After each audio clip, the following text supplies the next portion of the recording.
The idea started as a class project for Professor Jim Johnson's social entrepreneurship course.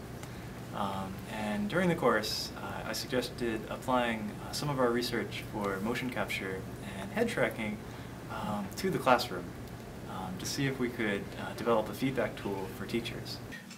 So in classroom analytics, what we're striving to do is to use computer vision technology, employing, say, dozens of cameras in a classroom, to analyze the behavior of each individual student and teacher every second and every minute throughout the day, in hopes of being able to determine what kind of situations students are paying attention, what kind of situations students are not paying so much attention, what engages the students, and what makes for a more effective learning environment. The metaphor for classroom analytics is similar to what you may see in sports, where a coach and his or her team may review game footage to identify where they're doing well, what they can do better next time, and make improvements.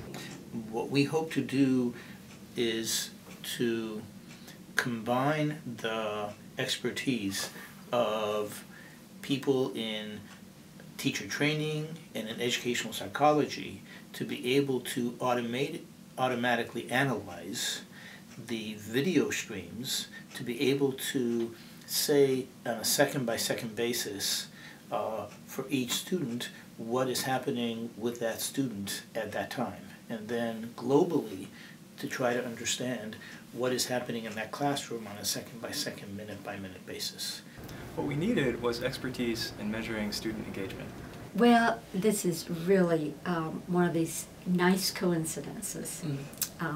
I can tell you that the first point was at a holiday party when I was talking to a colleague in the School of Education who had already been approached by John and asked if he could help them work on this project. So this colleague was asking me what I was doing, and when I told him I was getting ready to update my classroom observation procedures and move it into the electronic world so we could develop computer programs that would let us code instead of using paper and pencil procedures. He said, "Oh, I have some people you need to meet." Professor Johnson recently opened a charter school in Durham, North Carolina, and invited us to pursue the research there. John had ideas about what could be done using film in the classroom, and he and Henry were talking about lots of directions that could go. And I was working here with students on taking my original coding system and trying to develop an electronic format for that so we could gain more sophisticated data. By working with experts in educational psychology and experts in teacher training to encode some of their analyses into computer programs so that the students and teachers get as much of the benefit as possible of an expert in the classroom observing what is going on every minute of every day. This coding system I have actually has a category for engaged behavior. And that is what was driving the work that John and Henry was doing. They wanted to see if they could capture children's engaged behavior in the classroom. Each of us expresses engagement differently. I may be daydreaming and looking like I'm engaged, even to an expert. You may be engaged and really be engaged, be thinking about things, coming up with ideas.